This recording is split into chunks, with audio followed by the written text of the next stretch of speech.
심화학습입니다. 토지조사를 바라보는 몇 가지의 시선이 있는데요. 우리 첫 시간에 식민지를 바라보는 다양한 시선에 대해서 살펴봤는데요. 토지조사 사업 역시 시각이 달라지는 대표적인 사례라 알 수 있습니다. 그 내용 간단하게 살펴보도록 하겠습니다. 간단하게만 살펴보고 가겠습니다. 나중에 식민지에 대한 내용을 종합적으로 살펴볼 때 다시 한 번 더 볼 텐데요. 우선은 식민지 시기에 근대화의 발전이 있었다라고 보는 시각에서 토지조사 사업을 바라보는 시각입니다. 1910년대의 전체적인 제도 개편 작업들이 긍정적으로 영향을 미쳤다는 내용인데요. 대한제국 시기에 제도개혁이 추진이 되죠. 경제적인 분야의 개혁들이 다양하게 진행이 되는데요. 대한제국 시기의 개혁들이 실패의 모습으로 나타났던 것은 조선이 가지고 있는 근본적인 한계 때문이었다라고 보는 시각입니다. 우선은 재정개혁이 필요했었는데요. 재정개혁이 근대적으로 이루어지기 위해서는 재정이 일원화되어야 되죠. 재정 일원화에 대한 시도들은 근대개혁 속에서 다양하게 진행이 되어졌지만 결국 대부분 실패로 끝이 납니다. 광무개혁 역시 재정 일원화의 개혁이 실패로 돌아갔고 그 주요한 요인에는 황실의 재정이 크게 작용하게 되는데요.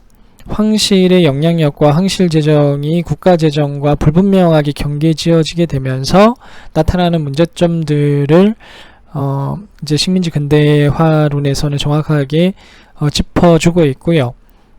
이러한 모순과 한계들이 극복되어졌던 시점은 아이러니하게도 대한제국이 주권을 상실하게 되는 시점, 그리고 일본의 보국화가 진행되는 시점에서부터 가능해진다라고 설명하고 있습니다. 일본의 식민지 권력의 이식을 통해서 근대적인 발전의 가능성이 없었던 조선은 새로운 형태의 근대적 발전의 틀이 구축이 되는데요. 메가다에 의해서 진행되었던 화폐정리 사업과 재정정리 사업이 그 대표적인 사례라 할 수 있습니다. 이 사업을 통해서 안정적인 화폐 공급이 이루어지게 되면서 경제의 안정성이 확보가 되고요. 황실 재정이 정부 재정에 편입되면서 재정 일원화가 비로소 완성이 됩니다. 근대적 재정제도가 일본의 보국화 속에서 수립이 되어졌다라고 보고 있는 시각이고요.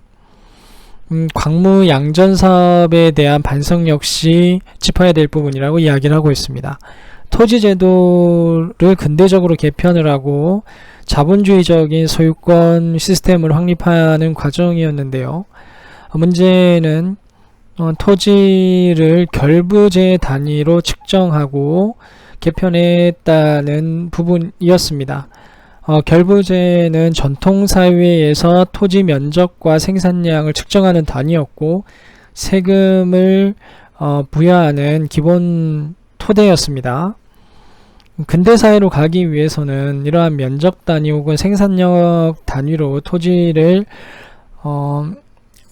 조세제도에 긴박시키는 것이 아니라 지가제도, 토지를 화폐 단위로 환원할 수 있는 지가제도로 전환하게 함으로써 자본주의적인 토지제도를 성립해야 한다라고 주장을 하면서 근본적으로 광무양전제도는 그러한 시도가 이루어지지 못했기 때문에 한계에 부딪히고 실패할 수밖에 없었다라고 평가를 하고 있습니다. 이러한 한계는 역시 일본이 식민지로 접어들게 되면서 토지조사 사업이 진행이 되고 등기부 등본제도가 법령으로 구축이 되면서 근대적 소유권제도와 자본주의적인 토지제도가 확립되게 되면서 경제발전과 자본주의로의 전환이 가능해졌다라고 평가하고 있고요. 이것은 부수적으로 지세 수입을 안정화시키고 재정제도를 뒷받침하면서 재정의 근대적인 안정적 질서가 확립됐다고 이야기하고 있기도 합니다. 즉 식민지 근대화 과정에 있어서 대한제국부터 진행되어져 왔던 토지의 자본주의적인 체질 개선이 자체적으로는 불가능했고 일본의 식민지 이식을 통해서 가능해졌다. 그러한 면에서 식민지 근대의 긍정적인 요소로 작용했다라고 평가하고 있는 부분이기도 합니다. 그리고 역시 이와 동반하여 이루어졌었던 회사령, 산림령, 어업령, 광산령 역시 조선의 경제발전과 체질 개선에 있어서 장기적으로 볼 때는 긍정적인 출발점으로 작용을 한다라는 시각이기도 합니다. 물론 그 목적은 수탈에 있었다라는 부분에 대해서 인정을 하고 있지만 그 이면에 조선의 근대적 경제 자본주의적 전환에 있어서 이 시기의 개혁들 역시 긍정적으로 평가할 요소는 있다라고 주장하는 것이 핵심이기도 하죠. 식민지 근대화론에 대한 이야기를 살펴봤는데요. 식민지가 진행되는 과정에서 일본에 의해서 많은 수탈과 약탈이 진행된 것에 대해서는 동의하지만 식민지가 진행이 되면서 자본주의적인 발전의 획기가 마련이 되고 기초적인 경제적 토대가 형성이 되었다는 점에 대해서는 인정해야 된다는 입장이기도 합니다. 실증적인 연구를 통해서 경제성장이 이루어지고 있었고요. 조선의 내부적인 자율적 개혁의 가능성에 대해서 좀 더 냉정하게 바라봐야 된다는 시각이기도 합니다. 식민지 수탈론의 시각에서는 이러한 식민지 근대에 대해서 비판적인 시각을 가지고 있는데요. 우선은 대한제국 시기에 진행됐던 다양한 경제적인 개혁 조치들이 자율적인 근대화의 가능성을 가지고 있었다는 것이었고요. 일본의 식민지 침략이 이러한 가능성들을 차단하고 대한제국 이후에 우리의 경제적 구조의 왜곡을 고착화시키는데 악영향을 미쳤다라는 것이 식민지 수탈론의 핵심 내용입니다. 우선 대한제국의 양전지계 사업과 경제개혁의 내용들에 대해서는 매우 높이 평가하고 있는데요. 일단은 근대화의 개혁 기반을 구축하려는 시도였고 자율적 개혁의 노력들이 비춰지고 있었다고 보고 있는 것이고요. 이에 반해서 일본에서 진행됐던 토지조사 사업의 경우는 제국주의 국가들이 식민국가에서 자행했었던 약탈과 수탈의 체제를 확립하는 과정 그 이상의 의미를 가지지 않는다는 시각입니다. 그래서 자본의 축적 기반을 확립함으로써 일시적으로 경제 규모의 성장을 가져오기는 했지만 그것은 곧 약탈과 수탈을 위한 기반 작업이었고 그것은 살찐 돼지를 잡아먹기 위한 돼지를 살찌우는 과정에 불과했다라는 평가이기도 합니다. 대한제국 시기에서 진행됐던 개혁의 내용과 일본의 토지조사 사업 개혁의 내용의 세부적인 내용들을 살펴보면 그러한 것들이 더 확실하게 드러나는데요. 농민의 경작권을 보호하고 향촌사회의 질서의 전통적인 권한들을 보호해주는 조치를 통해서 개혁 속에서 나타나게 되는 여러가지 위험성으로부터 사회적인 안정망을 확보하려는 작업이 동반되고 수반되었느냐 그렇지 않았느냐의 모습에서 그 개혁의 본질과 취지가 드러난다는 것입니다. 농민의 소작농이 절대 다수였었고요. 그들은 소유권보다는 경작권이 훨씬 더 중요했었죠. 경작권이 상실되게 되면 농민들의 삶의 안정성이 파괴되는 상황들이 나타나게 되는데요.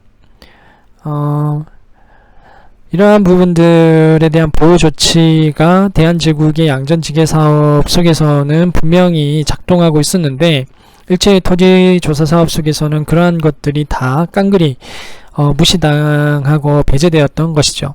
그것은 일제가 대한제국의 사회적 안정망과 대한제국의 삶의 영역을 깊이 있게 고민하지 않았다라는 것이고요.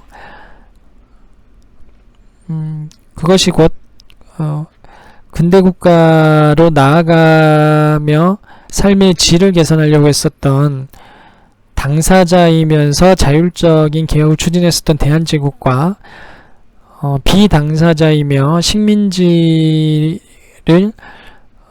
타자화하고 그들의 삶의 여부와는 별개로 자신들의 이익을 위해서 도구로 활용하고자 했었던 일제의 모습과 이 차별점, 준별점이라고 봤었던 겁니다. 좀 더 간단하게 이야기를 하면, 다시 정리를 하면, 토지조사 사업과 대한제국의 양전지계 사업의 차이는, 대한제국은 자신의 국가를 근대적으로 변화시키기 위한 고민 속에서 진행이 된 거기 때문에 그 국가의 국민들의 삶의 안정성까지 고민을 하면서 개혁을 추진을 했다면, 일제의 토지조사 사업은 일본의 이익을 위해서 도구로서의 조선의 경제 시스템을 고민한 거기 때문에 그 속에서 국민들의 사회적 안정망과 삶의 질에 대한 고민은 전혀 나타나지 않고 배제되었다는 부분들입니다. 그래서 궁극적으로 개혁의 방향이 대한제국이 근대국가로 나아가면서 더 나은 삶의 질의 개선을 추구했던 것이라면, 일제는 그런 것 고려 없이 경제적인 규모와 통계적인 성장만을 고민을 했었던 것이고, 더 효율적으로 그리고 장기적으로 약탈할 수 있는 약탈적 구조 시스템을 구축하는 게 목적이었다라고 보는 것이었습니다. 따라서 식민지 근대의 성장과 변화는 결코 긍정적으로 평가하기 힘든 부분이다라고 이야기를 하고 있는 것이 이들의 주장이기도 합니다.